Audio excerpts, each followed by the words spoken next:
નમસ્કાર વિદ્યાર્થી મિત્રો, કેમ છો? મજામાં ને? ઓકે, વધીશું ને આગળ. છેલ્લા લેક્ચરમાં તમે શું શીખેલા કરો યાદ? ભાઈ આપણે એસિડ બેઝના ત્રણ સિદ્ધાંત પૂરા કરી દીધેલા છે. એસિડ બેઝની સૌથી પહેલી વ્યાખ્યા આપનાર આર્હેનિયસ ભાઈ, હજુ આપણે ઉલ્લેખ કરવાના છીએ. એની ખામી સુધરી ગયા પછી, એટલે ખામી તો મળી ગઈ, એના પછી બ્રોન્સ્ટેડ લોરીભાઈ નો સિદ્ધાંત સ્વીકાર્ય છે, ખામી તો છે. અને લેટેસ્ટ તમે લુઈસભાઈની થિયરી શીખેલા, જે સાર્વત્રિક રીતે સ્વીકાર્ય બનેલો છે, ઇલેક્ટ્રોન રચના પર આધારિત છે, ખામી રહિત છે. બરાબર? એ લુઈસની થિયરીનો આજની તારીખે પણ આપણે ઉપયોગ કરીએ છીએ. હવે એને અનુરૂપ જ હજી આપણી પાસે પ્રશ્ન બાકી છે. જે શીખેલા છો એના પરથી તમે જવાબ આપી શકો સહેલાઈથી. એટલા માટે કે ભાઈ બ્રોન્સ્ટેડ લોરી પરથી જે તમે SQ-MCQ પરીક્ષામાં પૂછવાનો છે કે ભાઈ આપેલું સંયોજન અથવા આયન હોય એનો સંયુગ્મી એસિડ બનાવો છો અને સંયુગ્મી બેઝ પણ બનાવી શકો. બરાબર? યાદ છે ને કે ભાઈ આપેલા સંયોજન અથવા આયનમાં એક પ્રોટોનને ઉમેરી દો તો જે બને સંયુગ્મી એસિડ છે. અને એનાથી ઉલટું કે આપેલા સંયોજન અથવા આયનમાંથી એક પ્રોટોન H+ ને દૂર કરો તો એ સંયુગ્મી બેઝ બને. એ આપણે ઉપયોગ કરીએ છીએ. સેમ તમને અધૂરું સમીકરણ આપેલું હોય, પૂર્ણ કરો તો નીચે જે લખાણ છે એના પ્રમાણે વર્ક કરવું પડે. કારણ કે અમુક ઘટકો પ્રોટોન દાન પણ કરે, પ્રોટોન સ્વીકારી પણ શકે. સાચી વાત છે ને? એટલે નીચલા લખાણ પરથી તમારે પૂર્ણ કરવું પડે, એ આપણી વિગત હતી. તો એ વસ્તુનો આપણે ઉપયોગ કરીએ છીએ. તો આપણી પાસે હજુ 2 ક્વેશ્ચન એને અનુરૂપ બાકી રહે છે. મેં પ્રશ્ન મૂકેલો છે, ચેક કરો કે ભાઈ પ્રબળ એસિડ અને બેઝ ની જલીય માધ્યમમાં થતી પ્રક્રિયા. પ્રબળ એસિડ અને બેઝની જલીય માધ્યમમાં થતી પ્રક્રિયા. તો એના વિશે તમારે જાણકારી આપવી છે. પણ સૌથી પહેલું તમે એવું કહી શકો કે ભાઈ ઉપરોક્ત પ્રબળ એસિડ અથવા પ્રબળ બેઝ છે એટલે આપણે જનરલ શબ્દ વિદ્યુત વિભાજ્ય પદાર્થ શબ્દ મૂકી દો તો ચાલે ને? આપણે ચર્ચા છે પ્રબળ માટે કે વિદ્યુત વિભાજ્ય પદાર્થનું જ્યારે તમે જલીય દ્રાવણ બનાવો ત્યારે એનું દ્રાવણમાં વિયોજન થશે. વિયોજન થાય એટલે આયનો તમારી પાસે મુક્ત થવાના છે. કરેક્ટ? વિયોજનની પ્રક્રિયા થઈ એટલે શું છે? માધ્યમમાં આયનો મુક્ત થવાના છે. પણ આપણે આ જે ટોપિક સ્ટાર્ટ કર્યો એમાં પહેલો જ તફાવત ભણી લીધો છે કે પ્રબળ એસિડ અને પ્રબળ બેઝ કોને કહેવાય. યાદ કરી લો તો કે જે સંયોજનને પાણીમાં ઓગાળવાથી તેનું દ્રાવણમાં લગભગ સંપૂર્ણ આયનીકરણ થઈ જતું હોય તો આપણે એને પ્રબળ કહીએ છીએ. એટલે આપણી પાસે જે છે એમાં સ્પષ્ટતા કરી દઈએ કે જો તમારી પાસે પ્રબળ વિદ્યુત વિભાજ્ય હોય અને એનું પાણીમાં દ્રાવણ બનાવશો તો એનું સંપૂર્ણ વિયોજન થઈ જશે અને દ્રાવણની અંદર આયનો તમારી પાસે મુક્ત થવાના છે. એટલે સંપૂર્ણ વિયોજન થઈ શકે છે અને દ્રાવણમાં તમારી પાસે આયનો મુક્ત થઈ શકે છે. પણ હવે આખી જે ઘટના છે એમાં તો પ્રોટોન ની આપલે એટલે પ્રોટોન H+ ની હેરફેર શબ્દ મૂકીએ છીએ. હવે પ્રોટોન H+ ની શું કરીએ છીએ આપણે? હેરફેર. એટલે ઘણા બધા શબ્દો છે ને, આપલે, લેતી દેતી, લેવડ દેવડ, આદાન પ્રદાન, વિનિમય, હેરફેર, ઢગલાબંધ પર્યાય શબ્દો મેં તમને કહી દીધા છે એની અંદર. તો એ નક્કી કરી શકાય, પ્રોટોનની આપલે કરી શકાય. પણ હવે પ્રબળ એસિડ છે એનો અર્થ એવો થયો, કોઈ પણ માની લો કે મારે પ્રબળ એસિડના ઉદાહરણ લખવા છે તો પ્રબળ એસિડ છે એ સંજ્ઞા 3 તો તમારી પાસે હતા જ ને કે ભાઈ હાઇડ્રોક્લોરિક એસિડ, સલ્ફ્યુરિક એસિડ અને નાઇટ્રિક એસિડ HNO3. આ 3 તો તમારા પ્રબળ એસિડ હતા જ. હજુ તમારી પાસે મારે લખવું છે તો એમાં જે છે એમાં HBr હાઇડ્રોબ્રોમિક એસિડ છે અને HI છે. હાઇડ્રોઆયોડિક એસિડ પણ બોલાય, હાઇડ્રોજન આયોડાઇડ પણ બોલાય અને HClO4 જેને પરક્લોરિક એસિડ બોલીએ છીએ, પરક્લોરિક એસિડ. પછી આપણે ટપકા મૂકી દો, એટલે આપણી પાસે જાણીતા છે. ગુજરાતીમાં નામ લખેલા છે પાઠ્યપુસ્તકની અંદર, પણ સાથે સાથે મારે એમ કહેવું છે કે આ જે છે એને તમે હેલોજન એસિડ HX કહી શકો ને, કારણ કે એસિડ ખરો પણ એ હેલોજન એસિડ કહેવાય. એ ક્રમ છે, HF છે, HCl છે, HBr છે, HI છે. તો જુઓ, જે HCl તો તમારા લિસ્ટમાં છે જ તે. નવા મેં 3 નામ તમને આપ્યા છે, કારણ કે આ 3 નામ તો તમારી પાસે ઓલરેડી હતા જ, ટાઇટ્રેશનમાં તમે ઉપયોગ કરો છો. કે ભાઈ hydrochloric acid HCl, sulphuric acid H2SO4, nitric acid HNO3, right? અને જેવી રીતે લખેલું છે HF પ્રબળમાં નથી આવતું, નિર્બળમાં આવશે. પણ X તરીકે આપણે જે મૂકીએ છીએ હેલોજન તત્વ જો મૂકી દો તો તમારી પાસે HF નિર્બળ, પણ HCl, HBr ને HI પ્રબળતા વધુ છે એટલે પ્રબળમાં આવે. અને આનું નામ તમને પરક્લોરિક એસિડ કહેવાય. HClO4, પરક્લોરિક એસિડ આપણે નામ આપી દીધું છે. તો આ બધા પ્રબળ એસિડ છે એટલા માટે કે એ પ્રોટોન H+ નું દાન ઝડપી દાન કરે. ચલો ઉપર શબ્દ મૂકી દઉં. જો એ સરળતાથી ઝડપી દાન કરી શકતા હોય એટલે આપણે એને પ્રબળ એસિડ તરીકે કીધેલા છે. જે સંયોજન ઝડપથી પ્રોટોન H+ નું દાન કરી શકતા હોય તો એ પ્રબળ એસિડ થયા કહેવાય. એ જ રીતે મારે બેઝ માટે જવું છે. ચલો આપણે ડિવાઈડર મૂકી દીધું છે અને એ જ કલર મૂકીએ છીએ. પ્રબળ વિદ્યુત વિભાજ્યમાં આ મેં એરો આપી દીધો, પણ હવે લઈએ છીએ બેઝ. તો બેઝ તરીકે તમે કોને લઈ શકવાના છો? તો એક તો સોડિયમ હાઇડ્રોક્સાઇડ NaOH ને KOH તો હતું જ, બરાબર? પણ એના બદલે હું હવે નામ તમને આપી દઉં ભાઈ LiOH, lithium hydroxide, lithium, sodium hydroxide, potassium hydroxide, caesium hydroxide. તો આ તમને ખ્યાલ આવી ગયો ને કે જે લખાણ આપેલા છે બધા જ પહેલો સમૂહ જે આલ્કલી સમૂહ છે, આલ્કલી સમૂહના તત્વોના હાઇડ્રોક્સાઇડ બન્યા કહેવાય. અને દાખલા તરીકે બેરિયમનો હાઇડ્રોક્સાઇડ લો તો BaOH ટ્વાઇસ લખાશે, તો એ તમારી પાસે કેવા થયા કહેવાય? બરાબર, એ દ્વિતીય સમૂહનો થયો કહેવાય. એટલે આના માટે દાખલા તરીકે આ મેં નામ મૂકેલું છે, એને જનરલ સૂત્ર MOH વડે દર્શાવી શકાય. MOH આ જેટલા રેડ પેનથી મૂકેલા છે. એટલે પહેલા સમૂહના hydroxide LiOH, NaOH, KOH, CSOH એ બધા પ્રબળ બેઝ તરીકે આવે. એ રીતે બેરિયમ હાઇડ્રોક્સાઇડ જે BaOH ટ્વાઇસ વગેરે તો પાછું મૂકવાનું જ છે. તો આનો અર્થ એવો થયો કે આ લોકો પ્રબળ બેઝ છે તો એ ઝડપથી પ્રોટોન નો સ્વીકાર કરતા હોય. બરાબર, આપણે શબ્દ મૂકી દીધો કે ભાઈ ઝડપથી પ્રોટોનને શું કરે છે? સ્વીકારે છે. એટલા માટે આપણે એને પ્રબળ કહીએ છીએ. તો ફાઇનલ થઈ ગયું કે ભાઈ કોઈ પણ પ્રબળ એસિડ અથવા પ્રબળ બેઝ કઈ રીતે નક્કી થઈ શકે છે. તો પહેલી જ ચોખવટ કરી કે ભાઈ પ્રબળ એસિડ અથવા પ્રબળ બેઝ હોય એને જલીય દ્રાવણ બનાવો ત્યારે એનું દ્રાવણમાં સંપૂર્ણ વિયોજન થાય અને આયનો મુક્ત થઈ શકતા હોય છે વધુ પ્રમાણમાં. અને આપણે જે ચર્ચા કરી પ્રોટોનની હેરફેર શબ્દ છે, પણ પ્રબળ એસિડ હશે તો સહેલાઈથી પ્રોટોન મુક્ત કરે, દાન કરે, અને પ્રબળ બેઝ હશે તો એ પ્રોટોન સ્વીકારવાની બાબત થઈ. હજી એને અનુરૂપ જ આપણી પાસે છે, પણ એવી ચર્ચા કરેલી હતી કે જો એસિડ પ્રબળ હોય, જો એસિડ પ્રબળ હોય તો એનો જે સંયુગ્મી બેઝ બને હંમેશા નિર્બળ હોય.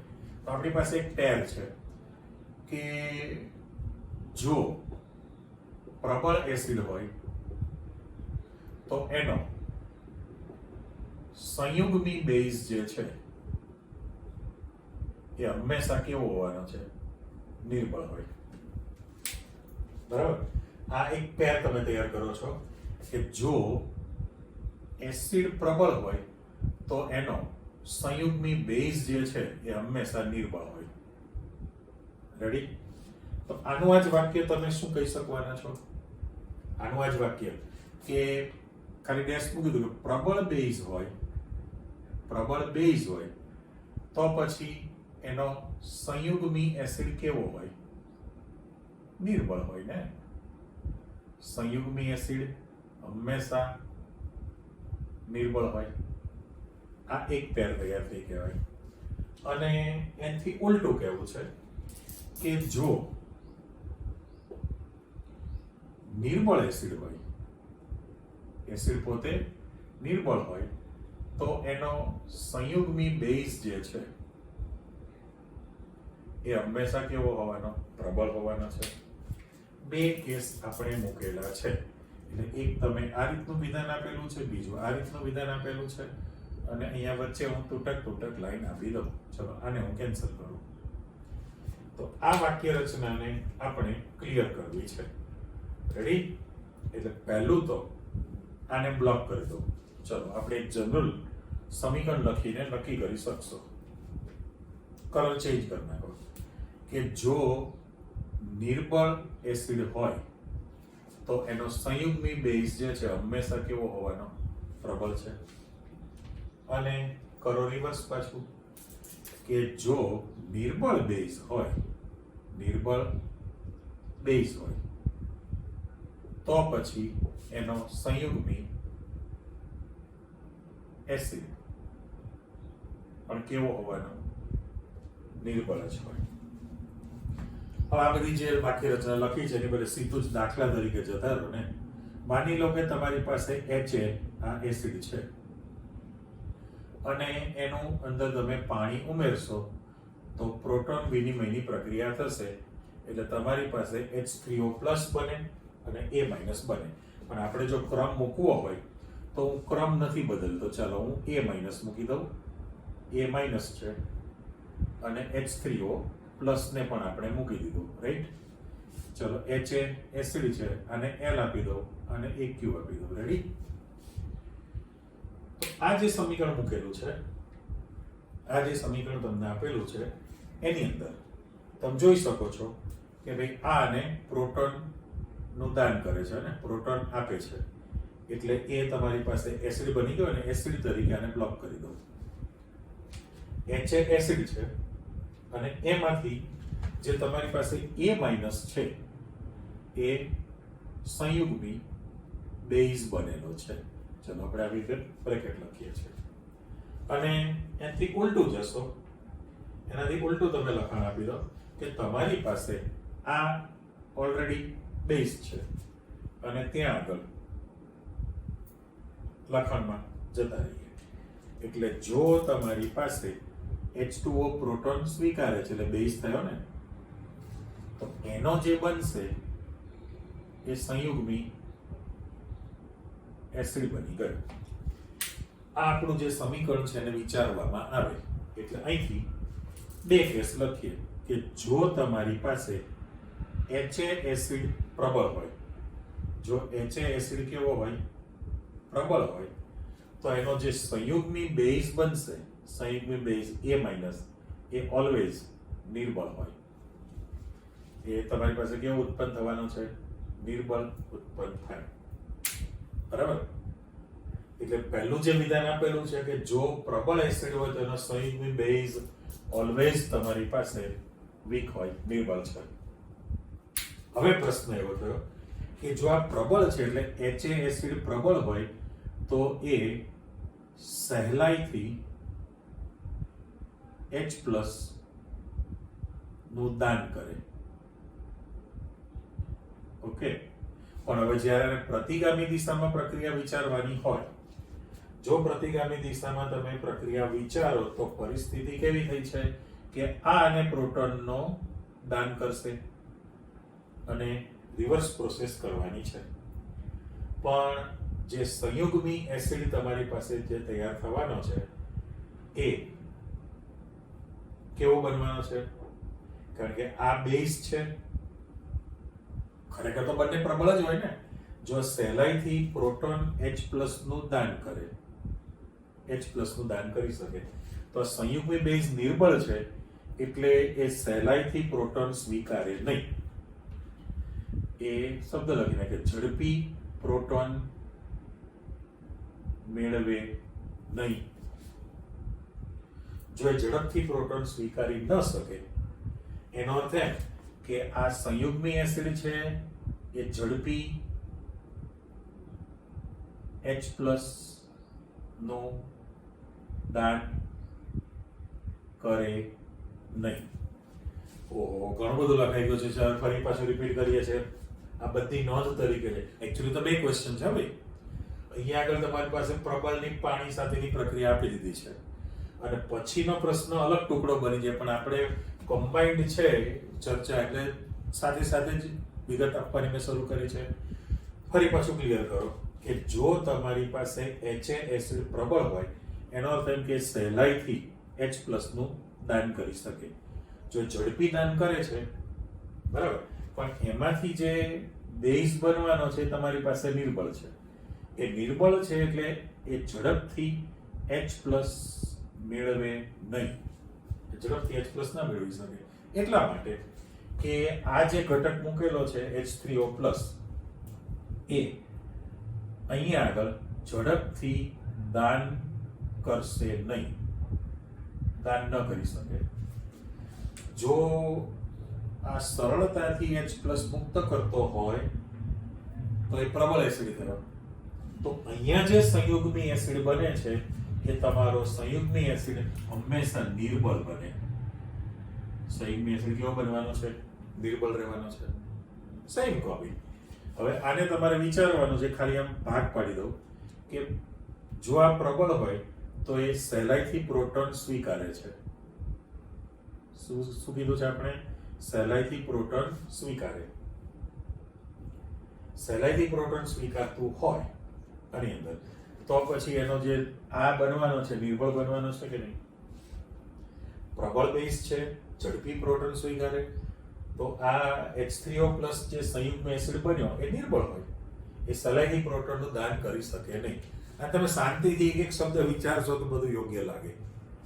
આટલું બધું લખાણ આપેલું છે પાઠ્યપુસ્તકમાં, પણ તમારે કશું જ નથી. હવે આનો આટલી ચર્ચા કર્યા પછી એવું કહી શકાય કે ભાઈ પ્રબળ એસિડ પ્રબળ બેઝને જ પ્રોટોનનું દાન કરે. આ કે ના? પ્રબળ એસિડ પ્રબળ બેઝને જ પ્રોટોનનું દાન કરે છે.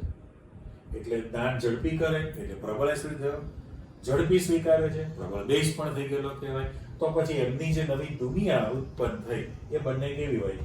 નિર્બળ જ હોય ને. જો આ નિર્બળ છે, આ બંને નિર્બળ છે, એટલે પ્રતિગામી દિશામાં પ્રક્રિયા ન થાય. જો આ ઝડપથી દાન ન કરી શકે, ઝડપથી સ્વીકારી ન શકે, તો એ પ્રતિગામી દિશામાં પ્રક્રિયા ન થાય, પણ તમારું સંતુલન છે એ પુરોગામી દિશામાં જ આગળ વધવાનું છે. સંતુલિત પ્રક્રિયા છે પુરોગામી દિશામાં આગળ વધતી રહેશે.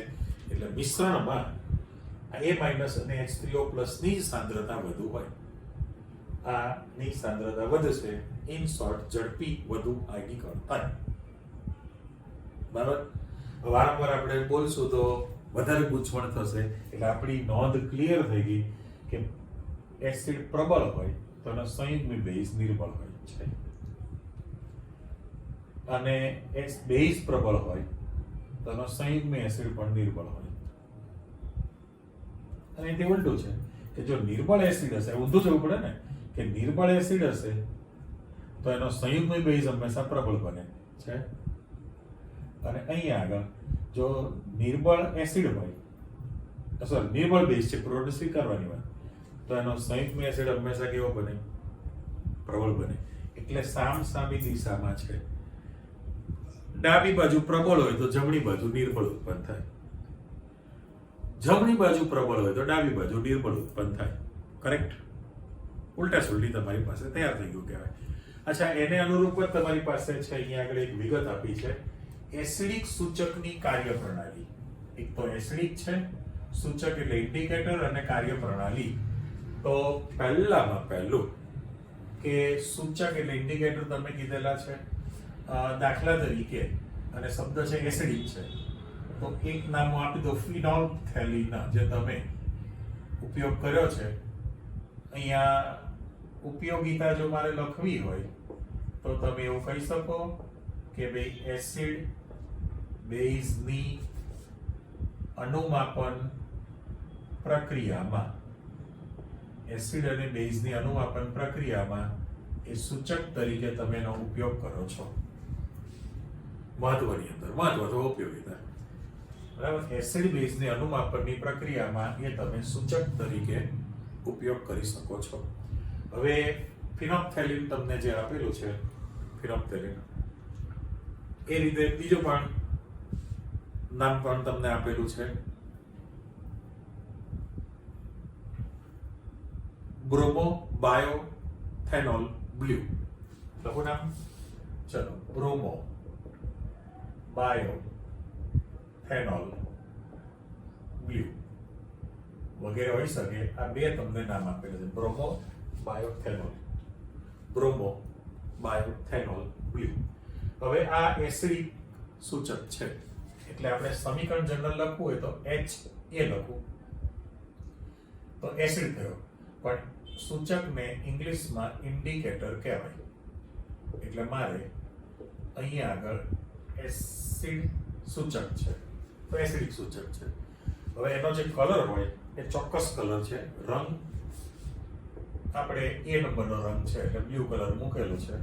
હવે પરિસ્થિતિ શું થાય કે જ્યારે તમે એનું જલીય દ્રાવણ બનાવો, જો પાણી સાથે પ્રક્રિયા કરવામાં આવે તો પ્રોટોન વિનિમયની પ્રક્રિયા થશે એટલે તમારી પાસે H3O+ બને અને IN ઇન્ડિકેટર માઇનસ બનશે. તો આ સૂચક તમારી પાસે બની ગયો, પણ એનો જે કલર છે એ રંગ બદલાઈ જશે. બરાબર, કલર તમારી પાસે બદલાઈ જવાનો છે એટલે કલર રેડ કલર મૂકો. અહીંયા લાલ ને વાદળી કઈ લેવા દેવા નથી હો ભાઈ, આ તો માત્ર મારે અહીંયા મૂકવાનું છે કે ભાઈ પ્રોટોન વિનિમય થયો કહેવાય, પ્રોટોન વિનિમયની ઘટના થઈ કહેવાય. એટલે એસિડિક સૂચક હોય એ જ્યારે પાણી સાથે પ્રક્રિયા કરે તો પ્રોટોનની આપલે થાય, H3O+ બને છે અને સૂચક પોતાનો રંગ બદલી શકે.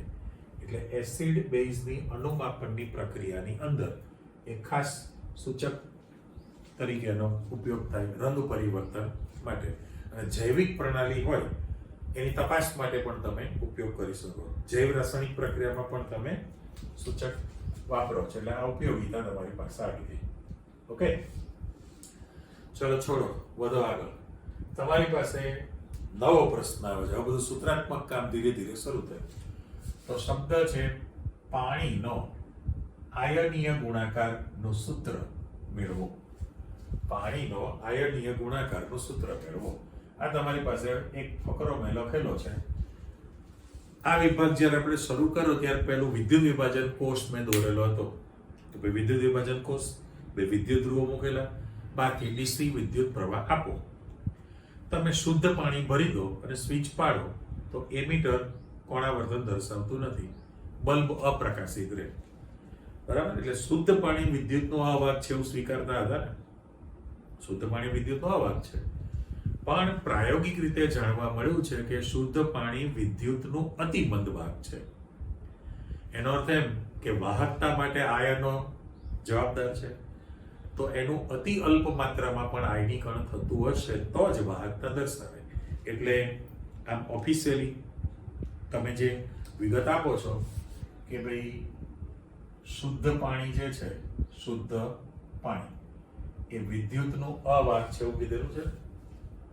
પણ પ્રાયોગિક રીતે આપણે શબ્દ મૂકી દઈએ છીએ કે પ્રાયોગિક રીતે શુદ્ધ પાણી વિદ્યુતનું મંદ વાહક જોવા મળ્યું. એનો અર્થ એમ કે પાણીની અંદર આયનીકરણની પ્રક્રિયા થતી હોય અને આયનો મુક્ત થાય. અને વિદ્યુતના વહન માટે આપણે આયનોની ગતિને જવાબદાર ગણીએ છીએ. તો એનો અર્થ એવો થયો કે ભાઈ આપણે સમીકરણ બનાવ્યું કે ભાઈ H2O, પાણીના બે અણુઓ એકબીજા સાથે જોડે તો H3O+ વત્તા OH- આયન બનવાનો છે. બરાબર, હવે સામસામી ગમે તે તમે લખી શકો. અત્યારે આપણે ધન એટલા માટે લખેલું છે, જો એવું વિચારીએ કે ભાઈ આ એસિડ તરીકે છે અને આ બેઝ તરીકે, જો નીચે હું લખાણ આપી દઉં તો એ ફાઇનલ થયું કે ભાઈ એક પાણીનો અણુ પ્રોટોનનું દાન કરે છે, આથી એસિડ તરીકે વર્તે, અને બીજો જે પાણીનો અણુ છે એ પ્રોટોનનો સ્વીકાર કરે છે એટલે એ બેઝ તરીકે વર્તે. અને એના કારણે તમારી પાસે જે પેલી બાજુ ઉત્પન્ન થવાનું છે એ સંયુગ્મી એસિડ અને સંયુગ્મી બેઝ બને છે. સંયુગ્મી એસિડ, સંયુગ્મી બેઝ. અહીંયા આપણે ક્રમ સાથે લેવા દેવા નથી, માત્ર એવું આપી દઉં કે ભાઈ આ સંયુગ્મી એસિડ બન્યો છે અને અહીંયા આગળ આ સંયુગ્મી બેઝ બને છે. ફાઇનલ. એટલે વર્ણન જે કરેલું છે એ સાચું જ છે કે એક પાણીનો અણુ પ્રોટોનનું દાન કરે એટલે તમે એસિડ તરીકે ગણી શકો. બીજો પાણીનો અણુ પ્રોટોન H+ નો સ્વીકાર કરે એટલે બેઝ તરીકે સ્વીકારી શકાય. પણ એમાંથી જે બનશે એ સંયુગ્મી એસિડ અને સંયુગ્મી બેઝ તમારી પાસે તૈયાર થાય.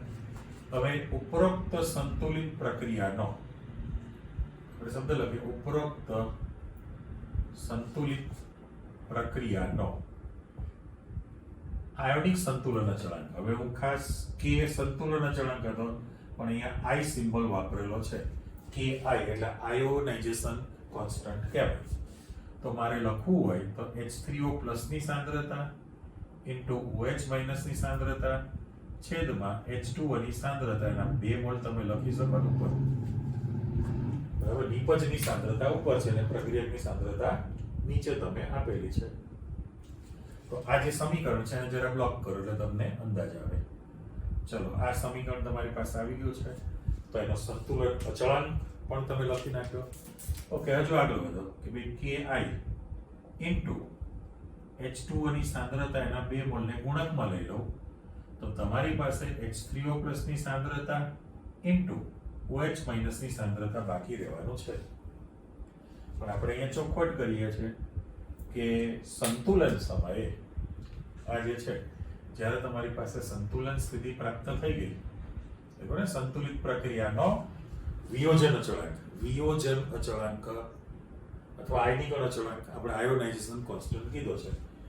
તો અહીંયા આગળ તમે શબ્દ મૂકી શકો કે ભાઈ સંતુલન સમયે જેનું આયનીકરણ નથી થતું એવા અવિયોજિત, સંતુલન સમયે અવિયોજિત પાણીની સાંદ્રતા અચળ રહે છે.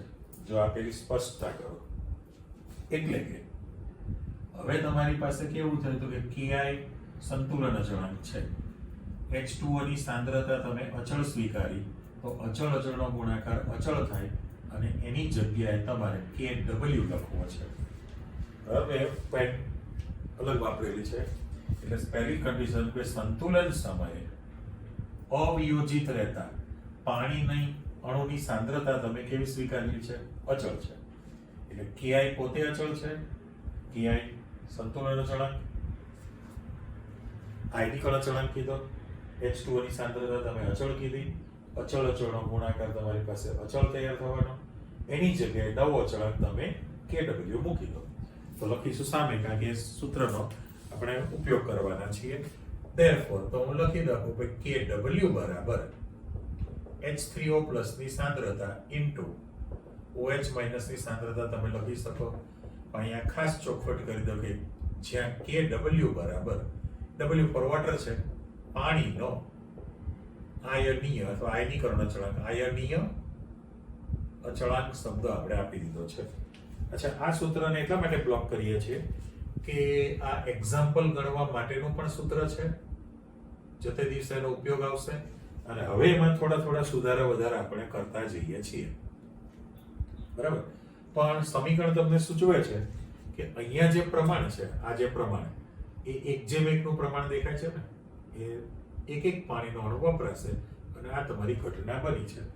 તો એ જ સૂત્રને મારે આવું લખી શકાય કે W બરાબર H3O+ ની સાંદ્રતા એના 2 મોલ લખી શકો, અથવા તો OH- ની સાંદ્રતા એના 2 મોલ પણ તમે લખી શકો.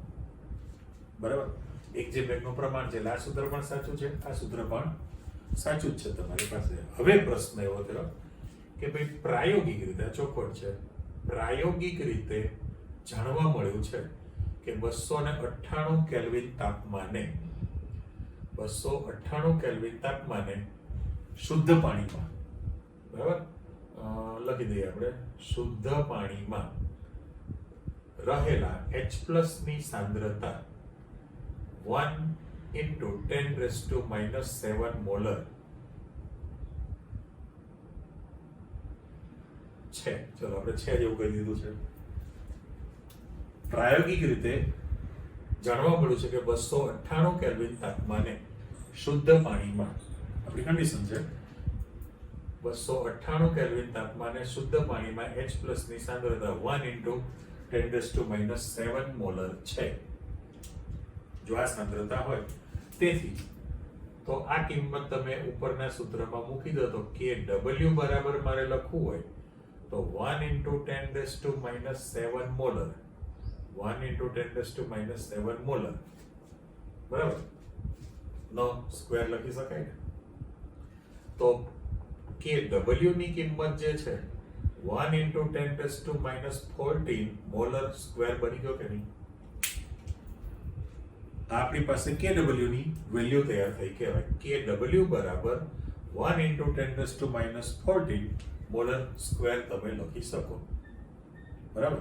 અર્થાત અથવા તમે એમ પણ લખી શકો ને, અથવા તમારે એવું પણ લખી શકો, આ Kw ની કિંમત જે છે એ જો તમે અહીંયા ઉપર મૂકી દેશો તો આમ લખો, ચલો અથવા જવા દો, આમ Kw ની કિંમત જો આ સૂત્રની અંદર આપણે મૂકીએ તો 1 × 10⁻14 મોલર સ્ક્વેર બરાબર H3O+ ની સાંદ્રતા એના 2 મોલ બરાબર OH- ની સાંદ્રતા એના 2 મોલ લખી શકાય. ઓકે, તો પછી 298 કેલ્વિન તાપમાને H3O+ ની સાંદ્રતા, હવે H3O+ ની જગ્યાએ તમે H+ પણ વાપરી શકો છો, એટલે H3O+ ની સાંદ્રતા બરાબર OH- ની સાંદ્રતા બરાબર 1 × 10⁻⁷ મોલર પણ તમે લખી શકો છો. એટલે ઉલટા સુલટી વિગત કરી કહેવાય. આને તમે આમ પણ લખી શકો છો, અથવા તો એ વેલ્યુ પરથી તમે Kw ની કિંમત પણ લખી શકવાના છો આની અંદર. હવે Kw જે છે, Kw એ ફાઇનલ થયું ને, આપણે એવું લખી શકીએ 298 કેલ્વિન તાપમાન, જો 298 કેલ્વિન તાપમાન અથવા તો તમે 25 ડિગ્રી સેલ્સિયસ કહેવાના છો, 298 કેલ્વિન તાપમાને Kw નું મૂલ્ય 1 × 10⁻14 મોલર સ્ક્વેર એ હંમેશા કેવું રહેવાનું છે? અચળ વેલ્યુ રહેશે. પણ જો તાપમાન વધે એટલે તાપમાન બદલાય તો Kw નું મૂલ્ય પણ બદલાશે. જો તાપમાન વધે તો Kw નું મૂલ્ય પણ વધે છે. આ સીધું રિલેશન છે. એનું કારણ એટલા માટે, આવો પ્રશ્ન પણ તમારી પાસે બની શકે કે ભાઈ 298 કેલ્વિન તાપમાને Kw નું મૂલ્ય લખો, અને જો તાપમાન ને વધારવામાં આવે તો Kw ના મૂલ્ય પર થતી અસર જણાવો. તો તમે કહી દીધું કે ભાઈ 298 કેલ્વિન અથવા તો 25 ડિગ્રી સેલ્સિયસ તાપમાને Kw જે છે એ 1 × 10⁻14 મોલર સ્ક્વેર એ અચળ મૂલ્ય ધરાવે. પરંતુ જો તાપમાન વધે તો એમાં Kw નું મૂલ્ય પણ વધે છે. એનું કારણ એટલા માટે, સમજી લો કારણ, કારણ કે પાણીનું જે તમે આયનીકરણ કરો છો, આ જે પ્રોટોન વિનિમયની ઘટના કરી છે, મારે દાખલા તરીકે સમીકરણ આવું લખવું છે કે ભાઈ H2O, સાચું સમીકરણ આ છે ભાઈ, ઓરિજિનલ તો પ્રોટોનની આપલે વાળું છે, અને ઓન પેપર તમે લખો તેમાં H+ + OH- તમે લખવાના છો. આ ઇક્વેશન થયું. આ જે સમીકરણ છે એને મારે બ્લોક કરી દેવું છે. તો ખરેખર તો શું થયું કહેવાય, એમની વચ્ચેનો બંધ તૂટ્યો છે ને. અહીંયા આગળ દાખલા તરીકે આ સમીકરણ છે, એમાં HOH લખું છું બ્રેકેટમાં, અને એની વચ્ચેનો જ્યારે બંધ તૂટે, આ બોન્ડ બ્રેક થાય તો H+ OH- છૂટો પડે. તો બંધની તોડફોડ પ્રક્રિયા ઉષ્મા શોષક છે ને, એટલે મારે અહીંયા આગળ ખાસ માઇનસ ક્યુ લખી દઉં છું, માઇનસ ક્યુ. જો તમે પ્લસ ક્યુ લખો તો ઉષ્મા ક્ષેપક છે, માઇનસ ક્યુ લખો એટલે ઉષ્મા શોષક પ્રક્રિયા છે. બરાબર? એટલે રાસાયણિક સંતુલન ચેપ્ટર પ્રમાણે આયનીકરણની ઘટના ઉષ્મા શોષક છે. હવે સંતુલન સ્થિતિ પ્રાપ્ત થઈ ગયેલી છે, સંતુલન સ્થપાઈ ગયું છે 298 કેલ્વિન તાપમાને, તો KW અચળ છે. પણ જો હવે તમે તાપમાનમાં વધારો કરશો, જો તાપમાન વધે તો પ્રક્રિયા ઉષ્મા શોષક હોવાને કારણે સંતુલન પુરોગામી દિશામાં આગળ ખસે, આગળ વધે. પરિણામે અવિયોજિત જે પાણીના અણુ હોય એનું વધુ આયનીકરણ થવાનું છે. તો મિશ્રણમાં H+ અને OH- ની સાંદ્રતા વધવાની છે. તો આ બંને રાશિ તમારા ઉપરના સૂત્રમાં જતા રહો. જો H+ અને OH- બંને વધતા હોય તો KW નું મૂલ્ય પણ વધે છે. એટલે જો તાપમાન વધે તો KW નું મૂલ્ય પણ વધે છે. કરેક્ટ? જવાબદાર છે ઉષ્મા શોષક ઘટના. ઓકે, હજુ એક વિગત આપણે લેવી છે. એવું કહે છે કે ભાઈ 298 કેલ્વિન તાપમાને વિયોજિત અને અવિયોજિત ની સાંદ્રતા કેટલી થાય? તો પહેલામાં પહેલું કે પાણીની જે સાંદ્રતા છે, આપણે અહીંયા જે અચળ લીધેલું છે ને કે ભાઈ સંતુલન સમયે અવિયોજિત રહેતા પાણીના સાંદ્રતાને અચળ લેવાની છે. તો આપણે અહીંયા જે સાંદ્રતા લેવી છે, આ બ્લોક આપણે કરી દઈએ છીએ કે ભાઈ 298 કેલ્વિન તાપમાને 298 કેલ્વિન તાપમાને પાણીની, બરાબર, પાણીની સાંદ્રતા લેવી છે. તો પાણીની ઘનતા લેવી હોય તો પાણીની ઘનતા બરાબર દળ ભાગ્યા, ઘનતા એટલે દળ ભાગ્યા કદ છે ને, સમજો? ઘનતા એટલે શું? દળ ભાગ્યા કદ છે. તો વાક્ય બોલું છું કે 1000 ગ્રામ પાણી લો તો એ લગભગ 1000 મિલીલીટર પાણી થયું કહેવાય. એટલે પાણીનું જે વજન છે, આપણે પાણીની મોલારિટી શોધી છે, પાણીની સાંદ્રતા. હવે શબ્દ બદલી નાખું તો સાંદ્રતા મોલારિટીમાં તમારે લખવું તો હોય વજનના છેદમાં અણુભાર. તો અહીંયા લખું છું 1000 ગ્રામ, 1000 ગ્રામ પાણી છે અને પાણીનો અણુભાર આપણી પાસે 18 ગ્રામ પ્રતિ મોલ મેં લખેલું છે ખાસ આ રીતે. તો પાણીની જે સાંદ્રતા તમે શોધવાના છો 1895 એટલે 55.55 મોલ તમારી પાસે તૈયાર થાય. અને 1 લીટર પાણીની સાંદ્રતા ઉપર શબ્દ મૂકી દઉં છું. 1 લીટર પાણીની સાંદ્રતા કેટલી થઈ? તો 1 લીટર પાણીનું વજન એટલે 1000 ગ્રામ થયું. પાણીનો અણુભાર તમે 18 ગ્રામ પ્રતિ મોલ લખશો તો 1 લીટર એટલે તમારી પાસે આટલા મોલ થાય, મોલ પ્રતિ લીટર એટલે 55.5 મોલર થયું કહેવાય. તો જે 1 લીટર પાણી તમે રાખેલું હોય તો અવિયોજિત રહેતા પાણીના અણુની સાંદ્રતાને તમે અચળ લીધેલી છે ને, એ સાંદ્રતા 55.55 મોલર તમે લગભગ લઈ શકો છો. તો આપણે એક ગુણોત્તર લેવો છે અહીંયા આગળ. આ પ્રશ્ન તો KW સૂત્રની ચર્ચા આવી ગઈ. હવે એવું કહીએ છે કે ભાઈ વિયોજિત અને અવિયોજિત, બરાબર, પાણીનું જે વિયોજન છે એ વિયોજિત સાંદ્રતા કેટલી છે અને અવિયોજિત સાંદ્રતા કેટલી તમે લખી શકો. તો હવે વિયોજિત થયેલા છે એ આંકડો કેટલો છે? તો કે 1 × 10⁻⁻7 મોલર છે. 1 × 10⁻⁻7 મોલર વિયોજિત છે અને અવિયોજિત રહેતા પાણીની સાંદ્રતા 55.55 મોલર છે. તો આનો ગુણોત્તર તમારી પાસે, આ જે ગુણોત્તર તમે મૂકવાના છો એ વિયોજિત સાંદ્રતા અને અવિયોજિત રહેતી સાંદ્રતા આની અંદર. હવે અવિયોજિત રહેતા પાણીની સાંદ્રતા અને નીચે એટલે 1.8 × 10⁻9 છે. 1.8 × 10⁻9 તો તમે લગભગ 2 × 10⁻9 પણ તમે સ્વીકારી શકો છો.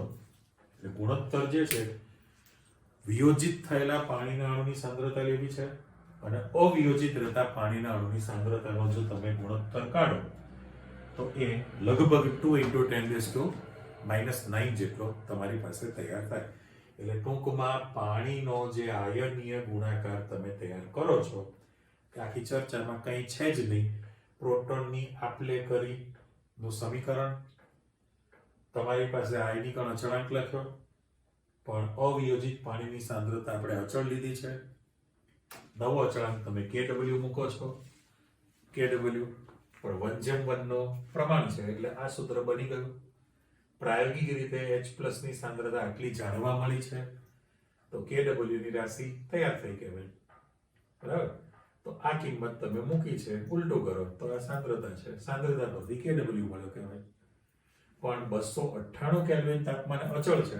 જો તાપમાન વધે તો KW નું મૂલ્ય પણ તમારી પાસે વધી શકે. એનું કારણ એટલા માટે કે આયનીકરણ ઘટના ઉષ્મા શોષક છે અને જો તાપમાન વધે તો અવિયોજિત પાણીના અણુનું વધુ આયનીકરણ થાય, પુરોગામી દિશામાં સંતુલન ખસે તો આ સાંદ્રતા વધી જાય, જેના કારણે KW નું મૂલ્ય પણ વધે છે. અને સાથે સાથે તમે વિયોજિત અને અવિયોજિતનો ગુણોત્તર જો તમે લઈ લો તો આપણી પાસે લગભગ 2 × 10⁻⁹ મળે છે. ઓકે, આ જે તમે વિગત આપી છે તે તૈયાર કરી રાખો. નેક્સ્ટ ટાઈમ તમારી પાસે જે આવવાના છે સૂત્રો, નિર્બળ એસિડ અને નિર્બળ બેઝ, જેવી રીતે પાણી માટે KW, W ફોર વોટર, એવી રીતે નિર્બળ એસિડ હોય તો એનો આયનીકરણ અચળાંક Ka, A ફોર એસિડ, અને નિર્બળ બેઝ હોય તો એનો આયનીકરણ અચળાંક Kb છે, B ફોર બેઝ છે. એટલે K અને Kb નું સૂત્ર તમારી પાસે તૈયાર થવાનું હોય. એ એક્ઝામ્પલ ગણવા માટે પણ છે, સૂત્રાત્મક દાખલા બની ગયા. સૂત્ર તમને આવડે છે, કિંમતો મૂકો, જવાબ શોધી શકાય. ઓકે, એટલે હવે બધું સૂત્રની દુનિયા ખુલે છે. ફરી પાછા મળીએ, આટલું તૈયાર કરી રાખો. ઓકે, આવજો.